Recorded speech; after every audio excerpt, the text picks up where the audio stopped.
Et bonjour à tous, bienvenue sur la chaîne de l'Hexamone Crypto. Aujourd'hui, je vous fais une vidéo un petit peu spéciale. Ça va être pour parler des erreurs que les débutants font dans le trading crypto-monnaie.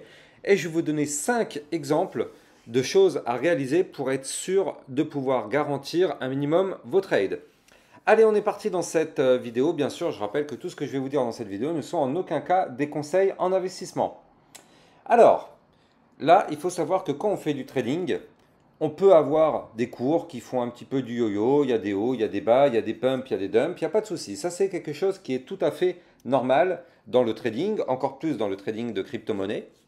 Mais il faut savoir que si vous n'avez pas de plan de trading, malheureusement, tout ce que vous faites, c'est quasiment voué à l'échec.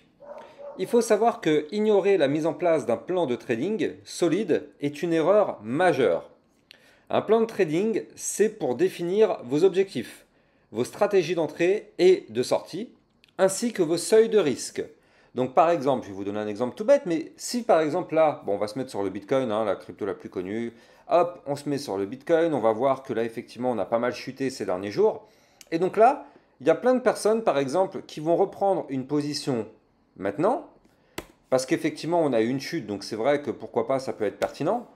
Mais le fait de prendre une position ici, eh ben, faut vous poser la bonne question. C'est quoi votre plan? Quel est votre plan? Qu'est-ce que vous faites si le cours continue à chuter alors que vous avez acheté ici? Qu'est-ce que vous allez faire si le cours chute et qu'il se retrouve à 15 000 alors qu'on est à 25 000? Si vous n'avez pas de plan de trading, malheureusement, votre stratégie tombe à l'eau. Vous avez investi ici, vous n'avez pas de plan, malheureusement, si ça crache, bah, qu'est-ce qui va se passer? Vous allez être dans le rouge, je vais être dans le rouge. Et au bout d'un moment, psychologiquement, bah, ça va être très dur. Par contre, si vous prenez votre position ici, mais qu'effectivement ça se met à remonter, bah, vous allez être content. Vous allez être très content. Mais à quel moment vous allez vouloir prendre vos objectifs? C'est ça la question. C'est beau d'être dans le marché. C'est beau d'avoir du pump. Mais derrière, si on ne prend pas ses profits, à quoi ça sert? Exemple parfait, en live, regardez ça. XRP, vous n'êtes pas sans savoir que là, il y a eu un pump magistral il y a une dizaine de jours, même un peu plus. Quand ils avaient été gagnants de la SEC, je crois que le XRP a fait un plus 100%. Regardez ça. Il a fait plus, voilà, 99%. Donc c'est bien. Les gens, ils ont pris effectivement une position quelque part par là. Il y a des sacrés gros profits. Malheureusement, les gens n'ont pas pris leur profit. Qu'est-ce qui s'est passé derrière? On a chuté, on a chuté, on a chuté, on a chuté. Et regardez ça, boum, on est venu plus bas que le point de départ. Donc là, si les personnes avaient un plan de trading ici, en se disant, bon bah ok, moi je vais rentrer à 0,4704, moi ma target c'est de cibler les 0,5.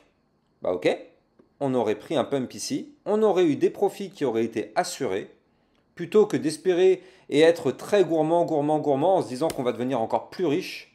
Et au final, on perd tout, terminé, terminado. L'absence d'un plan de trading peut vous conduire à prendre des décisions impulsives et émotionnelles. Et oui, quand on fait n'importe quoi parce qu'on n'a pas de plan, on va prendre des positions ici. Là, si ça se met, là, on veut prendre un pump. Si ça se met à cracher, eh ben, il y en a plein qui vont avoir peur, alors ils vont revendre en perte. Et oui, quand on n'a pas de plan de trading, c'est comme ça que ça marche. Deuxième grosse erreur, faire ce qu'on appelle du surtrading. Alors, quand on est trader, vous le savez, on aime bien effectivement choper des mouvements et prendre des profits. Maintenant, il y a aussi une grosse erreur, c'est le fait de vouloir chercher à trader tous les mouvements. Ça, c'est rarement bon. C'est rarement bon parce qu'au bout d'un moment, on est des humains, hein. Notre cerveau, il est fatigué, on analyse beaucoup moins bien. Donc, le mieux, c'est de trader que quelques mouvements. Il faut savoir que le fait de trader excessivement, en essayant de saisir chaque mouvement du marché, peut entraîner des frais élevés et une fatigue émotionnelle. Plus on trade, plus on a des frais, vous le savez. Les frais de trading, c'est pas gratuit. Alors bien sûr, si vous utilisez mes liens de parrainage en description de vidéo, ça réduit considérablement vos frais. Mais vous le savez, il y a quand même des frais. Plus on prend des trades, plus on paye des frais, c'est normal. Et cela peut également vous exposer à davantage de risques. Il est important de sélectionner judicieusement les opportunités de trading plutôt que de trader de manière frénétique. Il faut mieux choper des mouvements qui nous paraissent propres, quitte à attendre, hein. Là, regardez, moi sur le Bitcoin, je vais attendre par exemple qu'on fasse un pattern de retournement haussier pour pourquoi pas reprendre une position. Là, pour l'instant, je regarde, moi je vois rien. comme pattern, j'attends. Par contre, si je commence à voir un truc comme ça, ah bah là, je vais commencer à me dire, bon, bah pourquoi pas. Mais pour l'instant, moi, j'y suis pas encore. Ceci n'est pas un conseil financier. Alors, il y a aussi une grosse erreur, c'est ignorer la gestion des risques. Alors, il faut savoir que le non-respect d'une gestion efficace des risques peut vous exposer à des pertes considérables. Il faut savoir que quand on fait du trading, on peut vite être très content quand on commence à avoir des profits. Vous le savez, on est content quand on a un trade qui est réussi. On a misé 100 euros, on se retrouve à 130 euros. On est content, on a gagné 30%, c'est colossal. Très bien, on est très content. Vous le savez, dans le trading et encore plus dans le trading de crypto-monnaie, on peut très vite passer du rire aux larmes. Parce que effectivement, ça va très vite. N'oublions pas que le marché n'est pas là pour vous faire gagner de l'argent, mais pour vous en faire perdre. Donc toutes les personnes qui malheureusement vont vouloir continuer à faire du trading comme ça, à tirer l'arigot dans tous les sens, sans avoir une gestion des risques, malheureusement, c'est rarement bon. On peut avoir un coup de trade gagnant par chance ou quoi, si on n'a pas mis de stop loss par exemple, mais ça marche qu'une fois, la chance, ça marche qu'une fois. Là par exemple, hier et avant-hier, quand le Bitcoin s'est mis à cracher, toutes les personnes qui ont tradé sans stop loss, eh ben là, clairement, c'est de la liquidation dans tous les sens. Toutes les personnes qui ont tradé sans stop loss se sont faites liquider les unes après les autres en perdant des grosses sommes financières. Donc effectivement, la gestion des risques, c'est extrêmement important. Le non-respect d'une gestion efficace des risques peut vous exposer à des pertes considérables. Je ne répéterai jamais assez cette phrase. Ne pas définir de stop loss approprié, miser une part disproportionnée de votre capital sur un seul trade, ou bien utiliser des effets de levier excessifs. Toutes les personnes qui tradent en x5, x10, x20, enfin non, x5 encore ça passe on va dire, mais x10, x20, x30, x100, il y en a même qui mettent des trades x100. Vous vous rendez compte? Ça veut dire que si le cours fait un minuscule mouvement de 1%, ça fait les 100% parce que c'est levier x100, 1 x 100 est égal à 100. Donc, si par exemple on prend un long et que malheureusement le cours chute de 1%, 1% vous êtes liquidé, c'est-à-dire que vous avez perdu l'intégralité de votre mise. Il faut être fou pour trader avec des leviers x100, surtout si on ne sait pas ce qu'on fait. La plupart des débutants se font tous avoir. De toute façon, avec les leviers, c'est l'erreur des débutants. C'est l'appât du gain, c'est l'argent facile. Les débutants, ils vont faire un trade avec un levier x10. Ils vont par chance gagner ce trade-là. Et ils vont se dire, ouais, c'est bon, avec les leviers, c'est bon, je gagne, c'est gagné, c'est bon, c'est dans la poche. Et au final, ils vont trader de plus en plus avec des leviers importants. Et ils vont perdre plus d'argent que ce qu'ils n'avaient à la base. Énorme erreur. Aussi, un autre point. Il ne faut jamais suivre aveuglément des conseils. Il faut toujours fonder ses décisions de trading sur vos propres opinions. Certes, il y a des influenceurs ou il y a des personnes qui vous donnent des conseils, ou bien vous avez des sources en ligne qui vous donnent des informations. Il y a plein de sites internet qui vous donnent des informations. Mais chaque investisseur doit avoir ses objectifs propres et une tolérance au risque différent. Vous n'êtes pas comme Elon Musk. Vous, si vous perdez 10 000 euros, c'est juste colossal. Notre ami Elon Musk, s'il perd 10 000 euros en trading, bon, est-ce que ça va changer quelque chose à sa vie? C'est peut-être le prix de sa baguette, peut-être le prix de ses cacahuètes, je sais pas, je dis ça comme ça. Mais vous, si vous perdez 10 000 euros, là, il y a peut-être des personnes qui ont perdu des sommes monstrueuses. Il y a peut-être des vies qui ont été ruinées avec une chute comme celle qu'on vient de connaître. Toutes les personnes qui ont misé toutes leurs économies sur le Bitcoin là et qui se retrouvent dans le rouge avec des pertes considérables, vous avez peut-être été sur des petites sommes. Il y en a qui ont misé des très grosses sommes et qui ont malheureusement tout perdu. Donc bon, chacun a ses propres tolérances au risque.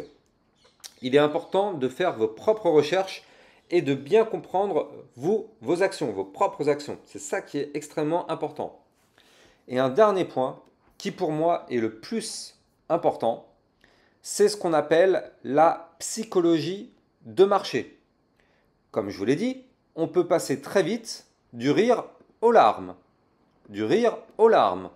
En crypto-monnaie, ça peut prendre quelques minutes. On peut avoir un gros pump et juste derrière, un gros crash. Ça, c'est monnaie courante en trading de crypto-monnaie. Si vous n'êtes pas prêt à ça, vous n'avez rien à faire en crypto-monnaie. La crypto-monnaie, c'est connu pour être très très très volatile. C'est pas comme la bourse où il y a des petits mouvements. Non, La crypto-monnaie, en une journée, on peut avoir un pump de 30% et avoir un crash de 50% par la suite. Ça, ce sont des choses normales en crypto-monnaie. Donc préparez-vous bien psychologiquement à ça. Maintenant, il faut savoir que, comme tout marché, il y a une psychologie à adopter. Il faut toujours laisser ses émotions de côté, telles que la peur et la cupidité. Il faut aussi guider vos décisions de trading. Non, il faut aussi que les marchés crypto-monnaies, il faut savoir que c'est connu pour leur volatilité extrême, ce qui peut déclencher des réactions émotionnelles impulsives.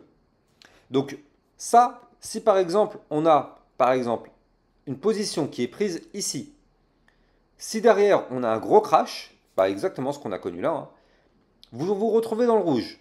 Avec un levier, en plus, vous avez été débutant, vous avez mis un levier x50, vous vous retrouvez dans le rouge à moins par exemple 98%. Bah, qu'est-ce que vous allez faire? Vous allez paniquer, vous allez vendre à perte. Parce que ça, malheureusement, c'est la psychologie, c'est la crainte.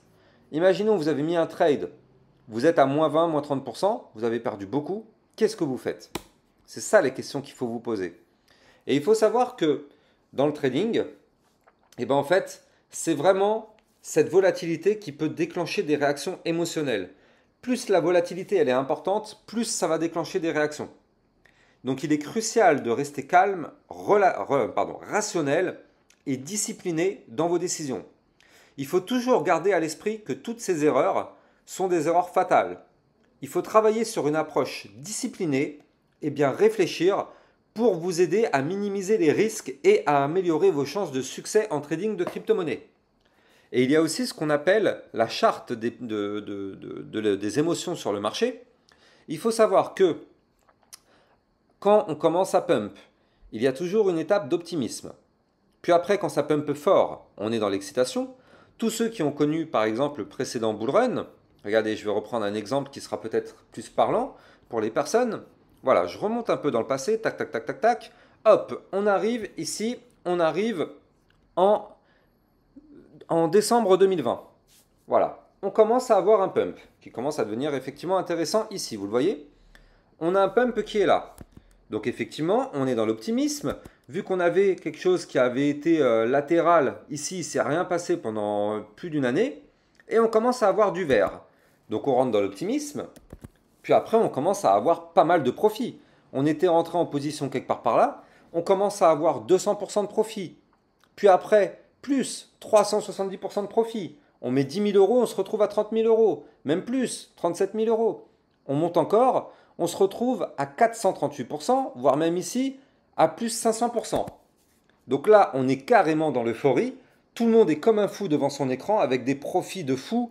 Vous avez mis 10 000 euros, vous vous retrouvez à 50 000 euros. On est dans l'euphorie. Tout le monde en parle, les informations à la télé, vous en entendez parler.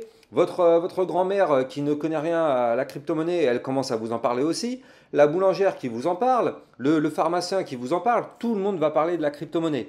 C'est l'étape d'euphorie extrême. Et ça, lorsqu'on fera un prochain cycle haussier, vous allez voir que c'est ce qui va arriver. Quand on va commencer à connaître des pumps énormes, je ne sais pas quand est-ce que ça arrivera, j'espère que ça arrivera en tout cas, mais si on voit un Bitcoin qui fait ça, on va avoir un pump juste colossal, vous allez voir que tout le monde va en parler, vous allez en entendre parler de tous les côtés. Ça, c'est l'étape d'euphorie. Et il faut savoir que plus vous en entendez parler, plus c'est le pire moment pour investir. Bien au contraire, c'est le moment où on récupère ses profits. Pourquoi? Parce que là, c'est ici là quand on voit Madame Michu, j'aime bien cette expression, c'est le truc de pur bobo, mais bon bref, Madame Michu qui commence à vous en parler du Bitcoin, qui n'y connaît rien à la crypto-monnaie, qui ne sait même pas comment un téléphone portable ça s'allume, elle commence à vous parler de Bitcoin, clairement là il faut se poser des grosses questions. Quand ce genre de personne vous parle de Bitcoin, ça devrait dans votre tête faire un petit déclic et vous dire oula, oula là là là, il y a tout le monde qui me parle de Bitcoin là. Est-ce que ce serait pas un moment de se barrer? Est-ce que ce serait pas le moment de se barrer pour ne pas se faire avoir? Pourquoi? Quand on avait touché un pic sur le Bitcoin de 69 000 $, qu'est-ce qui s'est passé? Boum! C'était le début de la fin, le bear market qui a commencé. On a formé une épaule, tête, épaule, boum, terminado, to the cave, terminé le Bitcoin qui a craché, qui s'est retrouvé à 15 000 $. 69 000, 15 000. 69 000, 15 000. On passe du rire aux larmes. Du rire aux larmes. C'est ça la crypto-monnaie. Ça fait très très mal. Donc effectivement, une fois qu'on a connu cette phase d'euphorie, après ça commence à chuter, on rentre dans l'anxiété. Ça continue de chuter, on est dans le déni. Ici, quand on est quelque part par là, ici là, ça continue de chuter. Là, ici, on était là, 69 000, on commence à chuter, mais on se dit, ah bah c'est bon, ça va remonter. Il n'y a pas de problème. Il n'y a pas de problème, c'est le Bitcoin, ça va remonter. C'est une valeur sûre, ça va remonter. Pas de problème. Là, ça chute, ça remonte un peu, il n'y a pas de problème, les gars. Ça va remonter, acheter, acheter, acheter. Il y a des gens qui vous ont dit ça. Je suis sûr et certain que dans votre entourage, il y a des personnes qui vous ont dit ça. Donc ça, c'est la phase de déni. Puis après, ça continue de chuter, hein, bien sûr. Toutes les personnes qui vous ont dit d'acheter alors qu'on est en bear market, boum, on rentre dans la phase de désespoir, où là, on commençait à avoir des profits. On est rentré en position, par exemple, ici, mais on a tellement chuté qu'on se retrouve sous l'eau, donc on commence à être dans le négatif. Donc là, on est dans le désespoir. Puis après, c'est pas fini, hein, ça continue de chuter. Donc la panique continue de s'instaurer. Donc là, on rentre dans la panique, on rentre dans le découragement, et là, quand on arrive tout en bas, il y a des personnes qui ont perdu énormément. Là, c'est la colère. Là, c'est les insultes. Ouais, le Bitcoin, de toute façon, c'est de la grosse... C'est des insultes dans tous les sens. Ouais, les youtubeurs, blablabla. Non, ça, c'est la colère parce que les gens ont perdu énormément d'argent. Pourquoi? Il faut se poser la question. Pourquoi à 69 000, les gens n'ont pas pris leur profit et ils ont attendu et on s'est retrouvé à 15 000 $ et là, tout le monde a le seum? Pourquoi les gens n'ont pas pris leur profit ici alors qu'il y en avait des gros? Pourquoi? Moi, c'est une question que je pose. Moi, personnellement, là, ici, je me rappelle, j'étais dans le train. J'étais rentré, je sais plus où exactement. Je crois que moi, j'étais rentré à peu près, je sais plus, ouais, c'était aux 25 000, un truc comme ça. Je sais plus, ça devait être dans cette zone-là. Et moi, lors du bull run précédent, je me rappelle, j'étais sorti aux 47 000 $. Donc un truc, ouais, voilà, genre quelque part par là. J'étais sorti dans cette zone-là, moi. J'ai pas pris des énormes profits. J'ai pas pris beaucoup, hein. J'ai à peine fait un x2. Mais je préfère avoir pris des petits profits plutôt que de me retrouver le bec dans l'eau ici, à être complètement aigri comme toutes les personnes qui malheureusement n'ont pas réussi à prendre leur profit. Ils ont voulu être trop gourmands. Les personnes ont voulu être trop gourmandes à se dire que ça va remonter. Et au final, malheureusement, ça a fait que chuter. Pourquoi ici, quand on était dans le vert, personne n'a pris ses profits? Je comprends pas. Vaut mieux prendre un peu. Répondez-moi en commentaire, c'est quoi le mieux? Est-ce que le mieux, c'est d'assurer un petit peu? Ou bien, est-ce que le mieux, c'est d'attendre en prenant un gros risque et malheureusement de tout perdre? C'est quoi le mieux? Moi, personnellement, pour toutes les personnes qui me suivent depuis le début de ma chaîne YouTube, vous le savez, moi, je privilégie les petits profits sur la durée plutôt que de faire un peu n'importe quoi et d'espérer avoir des gros profits qui n'arrivent jamais. Moi, je préfère assurer des petits profits. Donc en tout cas, là, on arrive dans l'étape de colère, la dépression. Et puis qu'est-ce qui se passe derrière? Eh bien, on commence à voir du vert. Donc là, ça y est, ça revient.